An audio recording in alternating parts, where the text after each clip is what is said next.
Hello and welcome to the Penalty Box Perspective podcast. Matt here with you this evening, joined again by a returning guest, host of the Blackhawks Conversation, contributor at blackhawkup.com. I've got Ryan McGregor here with me. Ryan, buddy, how you doing? You okay? I'm doing great, man. Thanks for having me on again. I had so much fun the first time. I had to come back. Well, yeah, of course, yeah, we had to have you back.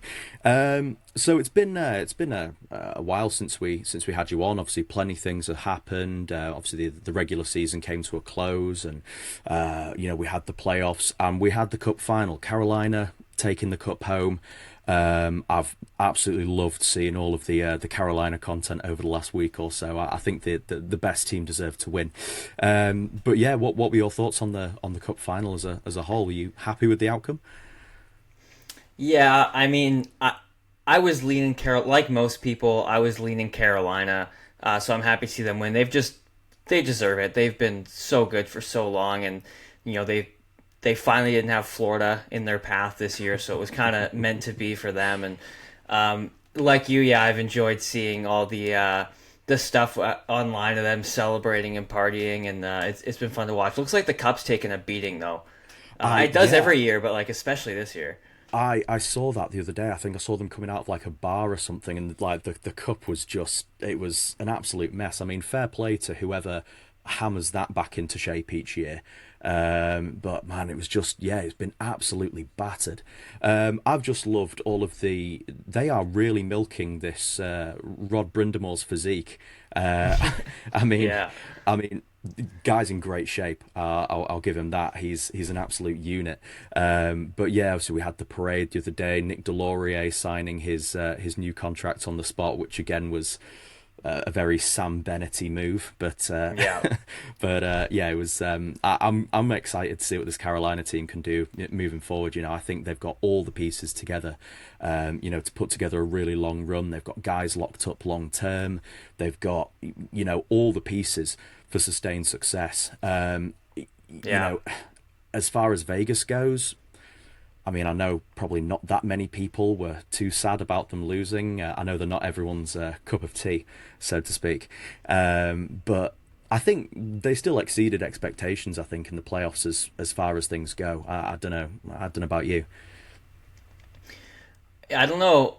To me, I don't know if it's so much exceeded expectations as they underperformed so much in the regular season.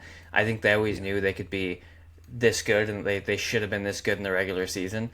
Um, but like they're going to be good for. I mean, this is definitely not the end for them. I mean, they're if they can figure out that goaltending situation. I mean, I don't know. Like Carter Hart had a good playoff. Kind of obviously fell off in the final there. Didn't have a great regular season. Like I don't know how much belief they sort of have in him to be their starter throughout the regular season and in the playoffs. But like you said with Carolina, they have guys that are good now, guys that are young and good now, guys that are locked up. They got draft capital. They got prospects. They got everything. I mean, it seems like their window is almost just opening now, even though they've been in it for so long. Like with getting Keandre Miller and Brandon Bussey arriving and Stankoven showing up, like now it seems like okay, now we're there. Like as before, it was a different window. Now they have a new one and it's just opening, and they're going to be scary for a long time. Yeah, they certainly are, and I think they're a professional unit. They almost cruise through the regular season. You never hear much about any like locker room drama or any like off ice issues, and they've just got a roster of guys who know their role. I mean, look at someone like Taylor Hall, obviously someone that we have watched quite well. I say extensively. We watched him a reasonable amount, during his short time in Chicago, and he just couldn't make it stick there. But he's Yeah. gone into that Carolina locker room. He knows exactly what he needs to do. He's got clarity from the coaching and from his teammates and everything. And he was like a man reborn in the playoffs. He was absolutely great. Yeah, he was phenomenal. That whole line was just Yeah, it's insane. The killer. fact they have Stankoven and Blake locked up at what they have them at for that long, it's unfair. Yeah, yeah. That Stankoven contract is already an absolute bargain, and he's in like what year one, year two, something like that. Something like that, yeah. Yeah. So obviously it's we're in the off season now. It's the summertime. We are just starting to get some summery weather here in sunny old England. Obviously you're kind of Vancouver based, and you've had quite an active summer really. I mean, I think you've been going and attending some of the kind of off season training. Just wondering, just for our kind of listeners, what is it that you've seen over the summer? What was the camp exactly, and kind of who showed up? Yeah, it's Cavo Hockey. Justin Ray is the founder and head coach there. It's they have a bunch of different sort of levels, I suppose, but obviously Bedard's in their pro level group, and there's guys like Zach Benson, Kent Johnson, Caden Lindstrom, Luca Cagnoni from the Sharks is there. I've yet to see Celebrini. I know he's trained in that group in the past. I haven't seen him on the ice yet. Fraser Minton just arrived. Guys are kind of just starting to show up more now, and Matthew Barzell, I've heard he's been there sometimes. Nugent Hopkins. So I don't know if those guys are going to show up at all this summer, but I know obviously they're from BC and they have practiced there before. So it'll be interesting to see who kind of keeps showing up.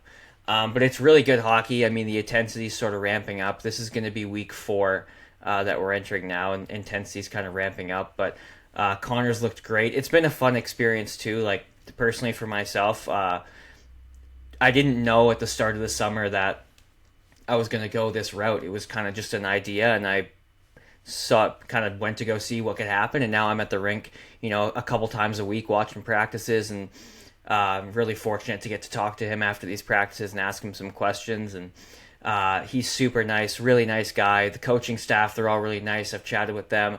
I actually bumped into Bedard's parents, Tom and Melanie, a couple times, and they're super nice people. So it's a fun environment. It's good hockey. He looks great out there. He's super motivated for next season. He's told me a few times that just trying to get up to game speed and be ready for next year as soon as you can. Yeah, no, that's I absolutely love all of that. I'm very envious that you've got that on your doorstep, and you get to just go and hang out and watch these guys train and play. And yeah, I mean, I loved the quotes you were able to get from Bedard. I mean, you were all over every hockey aggregator's Twitter for for like a week. It was great. It was, yeah, really really awesome to see. And I think it's just kind of, I really like the fact that you have guys from like different teams and everything, showing up and training together. Obviously, they're all kind of mates off the ice and everything. It's not something you would really see here, like ever really. You wouldn't have kind of camps run necessarily by like an organization that you have guys turn up to. So I find that really interesting. And it's really cool that they all kind of turn up, and also you're able to just kind of go and watch as well. Yeah. I think that access element is really cool, and I imagine there's probably been like a few kids kind of turn up and everything, and to try and sort of watch their heroes. So no, that's awesome, man. I absolutely love that. So I'm trying to now, with Nathaniel not being here, this is difficult for me to do. It's difficult for us not to just sit here and chat Blackhawks, as much as I Yeah. would absolutely love that all day, every day. I got the hat on. I was ready for it. I mean, mine's on backwards, but I'm here as well. I've got the CHGO shirt on and everything. I had to I like represent. it. Um, but we've had we are, I was going to say mourning the passing, but that sounds absolutely horrendous. Jonathan Toews has retired this week. He's officially called it a day.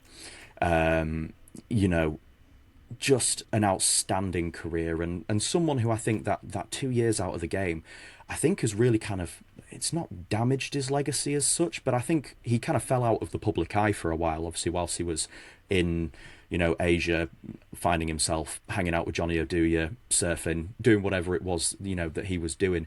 And I just think he is such an inspirational guy. You think of everything he's overcome in the last couple of years. He's always someone who's led by example. Yeah. But just what are your thoughts on Taves's retirement and everything? I mean, the numbers got to go up in the rafters as soon as Oh possible, right? yeah. I mean, I would think so. If yeah, the numbers got to go up next season, in my opinion. I think most people's opinions, but it's like you said, he's that 2 years away from the game, I think a lot of people maybe didn't forget how good he is, but a lot of these younger hockey fans, the newer hockey fans, the younger generation, they don't understand how good this guy was. His numbers are outstanding, but they're not as flashy as he's talked up to be if you're somebody who doesn't really know much about him. So I feel like this younger generation and the newer fans don't really understand. But for people who watched him play, there was conversation early in their careers of like, is Taves better than Crosby? Like, who would you rather build your team around? Like he's one of the best two-way centers to ever play the game, one of the best captains to ever play. And I actually have a cool story about, just to kind of speak to his character. I've only met him twice in my life, but both were back-to-back days. I had gone to Chicago when I was 19 by myself for a trip. I'd always wanted to go out there, and of course, all I wanted to do was go to the rink. So I went to the rink, in the morning to check it out, and kind of walking around, and I'm seeing these players start to arrive. So I thought, oh, I'm gonna get some autographs here, get some pictures, and so Jonathan Toews drives in his car, comes up to me, and he's super nice. He's chatting with me. I told him, from Canada as well, flew out, and he was super interested, super talkative, and he signed my hat, took a picture, and he was like, "Who have you got, today? Like, who's stopped for you?" And I was rattling off some names. And I went, "Oh, Patrick Kane, my favorite player. Like, he didn't stop, unfortunately." And he goes, "Oh, I'm sorry. We'll see."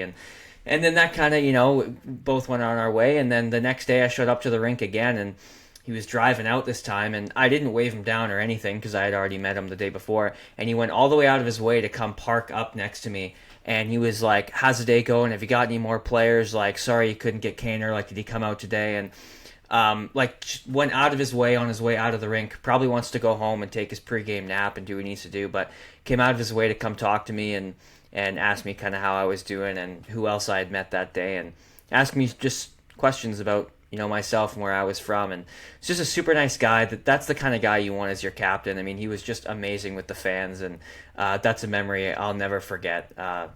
Him going out of his way like that. That is so awesome. I absolutely love that, and I think obviously he's carried the whole Captain Serious thing around with him sort of his entire career. And I know that when it comes down to to media availability and everything, he's always been quite a closed book. But it's so cool to hear how nice a guy he is, how receptive he is to the fans. Like you say, even just taking a few minutes out of his day to come and speak to you, and having that acknowledgement that is something you'll carry with you for the rest of your life. And I just think that's so awesome. And you were absolutely right before. I know nowadays we're very, very entrenched in stats and numbers on a page, and Taves had great numbers throughout his career. He was always a good point scorer, goals, assists, you name it. But you can't put leadership and the impact in the room, you can't put that on a piece of paper. And I think that's what hopefully people come to recognize with him, like you say, so kind of younger fans and everything. And I just think, I mean, he's got to be going into the Hall of Fame as soon as humanly possible. Yeah, I just I don't agree. see any other way around it. 3 cups, Conn Smythe, Selke, you name it, he's been there, he's won it. He's a Triple Crown gold medalist as well for Canada, which is I think there was only a handful of guys from those teams who who did that. And Yeah, I think it was him, Crosby, a couple of other guys maybe. Putting you on the yeah. spot here. Doughty maybe was Doughty in Yeah, there. I think Um, so. oh man, that 2010s team. I was pretty young, so that's the one where I know the other as well, but 2010, other than like Taves and Crosby and guys like that, as far as down the depth chart goes, I'm a little spotty there. Yeah. As much as I don't want to admit it. You were a kid, it's absolutely fine. Yeah. But yeah, no, that's he's gonna be he'll be missed in the NHL, and I'm just glad that he was able to retire on his own terms. Played 82 Yeah. games in Winnipeg this season. Something that I didn't think he was going to do. In my head, if he got 50 games in Winnipeg, he'd had a good year. But he played all 82, got to do it in his hometown, as every guy needs to do. We're going to cue the Patrick Kane to Buffalo rumor mill. Yeah. I'm sure that'll be coming Yeah. around. But yeah, I'm just glad that he was able to go out on his own terms as opposed to having his career forced to an end. I agree. Yeah. The fact that he was able to prove to himself and everybody too that he was able to come back and, you know, probably didn't have the best year, but given the circumstances, it was damn impressive. And I'm so Yeah, happy he did absolutely. it. And I think he needed to do that. And yeah, I'm just so happy for him. As painful as it was seeing him in a Jets jersey, it was equally as heartwarming and just happy for the guy. Yeah, yeah, for sure, for sure. Um, Now, as we move through the off season, we've already seen, we are getting a really, really different flavour this year. It feels like, even pre-draft in the off season, obviously the free agent market is for the next few years kind of dead and buried, more or less. I think until the cap slows up a little bit. But we are seeing for the first time, certainly that I can think of in a long time, we are seeing big names around the league, A, requesting trades, B, getting trades. And, obviously we've seen the Kachuk deal go through yesterday. I got a text through from Nathaniel and that like knocked me for six. I did see when I saw the Samoskevich trade go through earlier in the day, I was like, that's all a bit convenient. But Yeah. you're seeing Kachuk, you're seeing Larkin, on seeking a trade. Darnell Nurse to an extent. Whether you want to call him an elite player is obviously up for debate. But there's a bunch of guys who we still don't know what's going to happen with Jason Robertson. We still there's so many unanswered questions. Um, I mean, I don't know. I would love for Chicago to take a run at one of these guys, but I just think we're getting a real different kind of off season this year, and I think teams are more willing to trade because they know that UFA market is just not there. Yeah, it's the only way to get players now is drafting or trading. That's it. At least for the foreseeable future with the cap, how it's going to keep going up. And yeah, it certainly causes for great entertainment in the off season and this kind of period between the cup final and the draft. But I think when I saw the Samoskevich trade too, what I thought, okay, Florida's definitely going to flip those assets, but I had my eye on Hellebuck. I was like, I think they're going to go for Hellebuck here. I was wrong, but that's a great ad in Brady Kachuk, and I think it's like, I don't know, my sort of opinion on all this movement and these star players getting moved around is players have a lot of power now, and I don't know if I necessarily like it.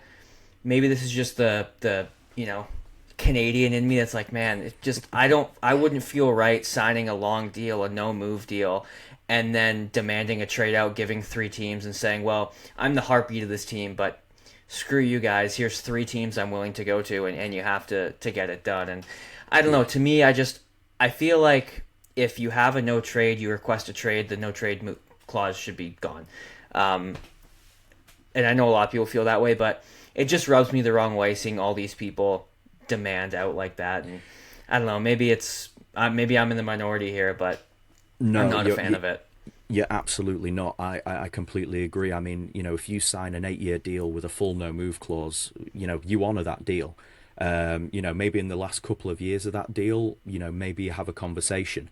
But, we're seeing guys now getting 2-3 years into their long term contracts and kind of saying, oh, well, I want to waive it, but I'm only going to waive it for these, 3 or 4 teams. And, that's the only place I want to be traded to.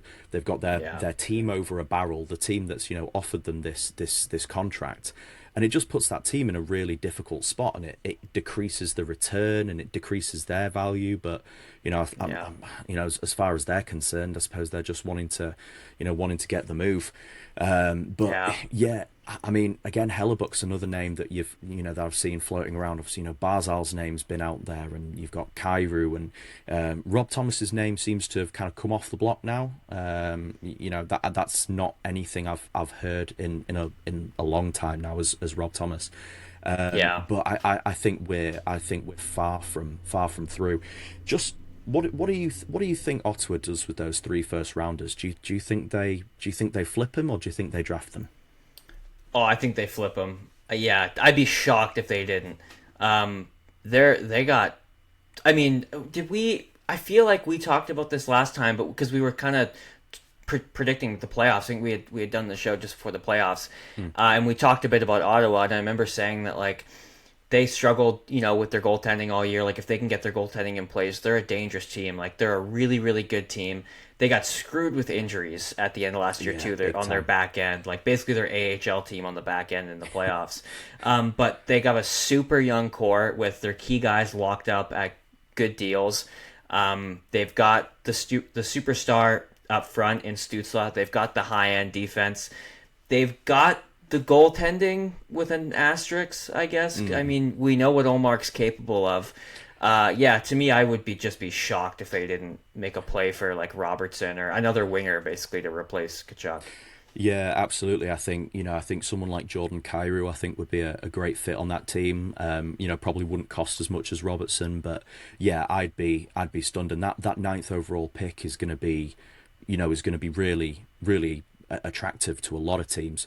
I mean, me and Nathaniel Yeah, did a mock draft today. I mean, I had providing that the Senators kept that pick. I had them drafting Ethan Belchets, just for that replacement big yeah, guy for Brady Kachuk. But so I think that the likelihood of them picking ninth overall, I think, is probably pretty slim. I agree. Now, obviously, at the time of recording this, we're 3 days out from the draft. On my end, anyway. Yeah, We have crossed yeah. into the 23rd, on my end, so we're a few days out. Now, this draft has been. I mean, obviously, the way the lottery fell. I mean, I was in your live stream when the lottery happened, and I think there was a somewhat of a collective meltdown at the time. I mean, I was beside myself seeing Yeah. Toronto get that first overall pick. But, and kind of putting my Blackhawks hat back on here for a second, it creates for a very interesting sort of top five kind of pick situation. I mean, for me, I think McKenna to Toronto is a foregone conclusion. I don't think even I'm not particularly filled with confidence in their backroom staff at all. I think John Chaika is an absolute weapon. But even I would still be stunned if he was able to get that wrong. And the Yeah. draft kind of really begins at two. Now, I've been a big proponent of Chicago trading up for that number two pick. Ivar Stenberg is the guy for me, for Chicago to take. San Jose need a defenseman. They can still take one at four. They'll probably have the pick of the litter still if kind of Malhotra goes at three. I mean, I've been hearing all sorts of stuff this week about that kind of flipping and flopping, and will they take Yeah. him, will they not? But how do you see the kind of the top five of this draft shaking out? Is it all smoke and mirrors? Is it all just going to go? Are we all just going to pick 1 through 5 again, or do you think there will be any sort of trade there? I mean, I hope if there's going to be a trade for two, it's Chicago. I mean, if not, then Stenberg's not happening to us. If someone trades up, it's going to be for Stenberg. But my buddies and I had a conversation last night, and we kind of all sat down and discussed what we think the top five is going to look like. So it's fresh in my mind, and it's thought out. And I ultimately don't think the Sharks take Stenberg. I think it goes. I think you're right. McKenna is. I don't think you messed that one up. I think that's an easy choice. I think with how bad the Sharks need defensemen, and the fact that it's going to be their last chance to get one organically, if they want to get a top pairing defenseman down the line, I mean, they're not finishing. They're not going to get the second overall pick again, unless a miracle happens. But they're not going to be finishing down there. So I don't know what I would do if that happened. But it's their last chance to get one organically, and if they want to get a top pairing defenseman another way, they're going to have to give up a ton of assets for it. So for that reason, I think that they're going to take Chase Reed. And then this is where a lot of Hawks fans are like, oh, well, the Canucks are going to take Malhotra, so then we get Stenberg. I don't think the Canucks will pass up on Stenberg. I just don't see it. Like, if it's Stenberg and Malhotra on the board, I know they like Malhotra, but with just given the potential drama there and the fact that they just are getting over years of drama in that locker room, and if Stenberg's there, I don't think they touch it. I think they go Stenberg. And if it comes to that and the Hawks at 4, I want Carls. Like, that's my guy. Outside of Stenberg, I've always said Carls is my guy. Although ultimately, I think the Blackhawks would choose Malhotra. I don't want them to. That's what I think they're gonna do. And then I think Carls goes 5 to the Rangers. So that's kind of my, like, I sat down last night, really thought out what I think the top 5 is gonna look like, and now that we're, like you said, 3-4 days away, that's my final prediction. So I'd be curious to know kind of how your top 5 lines up with that. Yeah, I mean, I had so we ran our we ran our mock draft earlier, and I had McKenna at 1. I had Chicago trading up to number 2. This is this is my dream. I think one of those first round picks next year, maybe a third round pick as well, maybe, or if they want Ethan Del Mastro or something like that. I think that's something that you can make happen. I had Yeah. Malhotra at 3. And I then had Reed going at 4 to San Jose, and I had Carroll's going at 5. Now, I am with you. I absolutely love Carson Carroll's. I love what he's all about. Every time I've heard the kid speak, he's super impressive. He's got that. It's been well kind of covered at this point, but the farmer vibe, the big buckle. Yeah. He knows hard work. And that's the kind of thing that coaches notice and that teams want. They want those guys who are hard grafters. I'm trying to remember. There was a big farmer last year. Was it? It escapes me. He ended up in Nashville. Forward Brady Martin. Oh, Brady Martin. Yeah. Yeah, and they just absolutely love that kind of guy, and I think he'd be really well suited on the Rangers. To be fair, I know they've got quite a few forward prospects, maybe not as many on the back end. It would Yeah. suck to see him in New York, but I think that would be a good pick from there. But outside of the top 5, is there anyone in particular that you like? I mean, is there any if Chicago were to look to trade sort of back into the top 15 or even top 10, are there any other guys that you have kind of quite high on your list? Is there anyone else that you're kind of into? Honestly, not really. I know they have 3 second round picks, and Kyle Davidson loves trading back up into the first round, but I'm just kind of over it at this point. Like, if you're gonna trade picks at this point in the rebuild, getting players back, I think, should Yeah. be the thing. Like, if you're gonna weaponize those 3 second round picks, for me, I would like to see a player in return. I know the landscape of the NHL right now is very much player for player, like hockey trade. Like, not a lot of teams are sellers, and so if I mean, Kyle Davidson said not that long ago, if a lot of teams are looking for a player for player type trade here. So I don't know how possible that is, but I don't know. I like Brooks Rogowski kind of in the back half of the second round, a massive forward. I forget his exact height. It's like 6'5" or maybe even taller than that. He's a big guy. I kind of like him, but I just I don't know. I don't want them to trade back up if they're gonna trade those picks. Yeah, no, absolutely. I mean, this draft class seems maybe a little weaker than the last couple of years. I mean, outside of McKenna and Stenberg, you don't really see anyone coming in, making an immediate impact, at least for for a year or two. My pick of anyone else who does that, and kind of who the next one who actually breaks the league or breaks into the league is, was I had Albert Smits as that guy. I Yeah. just think the experience he has, obviously that Olympic experience playing in Germany, he's already got experience of playing against men. He seems quite kind of physically kind of quite mature for where he is. And whilst I think that he probably doesn't have as high of a ceiling as some of these guys, he doesn't have as high of a ceiling as like Carroll's or Reed, or to be fair, I think even Verhoff has a higher ceiling in terms of what they could be. But I think that you'll see Schmitz in the in the NHL first. I had him I going could to see that. Calgary for what it's worth. I I agree, thought, though. Like, if anyone else is going to step to the NHL right away, I think Smith would be the guy. I agree with you yeah, there. yeah. And yeah, so I had him at 6 going to Calgary. I just think he's the kind of perfect folly for someone like Zane Parekh. A big kind of physical guy to go alongside the more offensive guy. But yeah, I'm in complete agreement, man. Honestly, I mean, I've kind of been going through and kind of been reading.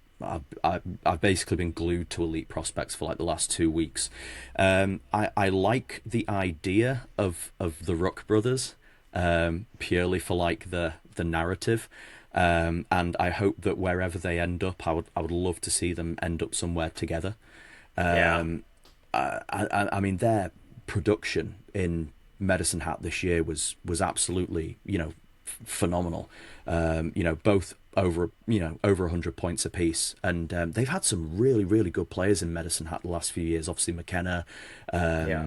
Caden Lindstrom. They've got a really good system there, and yeah. But I'm with you, man. I mean, it's there isn't you're not really hearing anything about, oh, this guy could be in the second round and he could be an absolute, steal. And, I remember a few years ago, it might have even been the Bedard draft. You were talking about potentially like 50 first round caliber forwards. And we just don't have that. We just don't have that this year. No.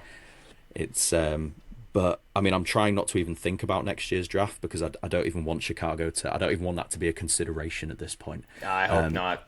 But I'm I with hope you. I not. think any of those picks getting traded, I think you've got to try and bring someone back. But like you said, it's a difficult landscape out there. People want NHL ready players back, and unfortunately, if Yeah. you're Chicago, they don't really have a lot of that to offer. No.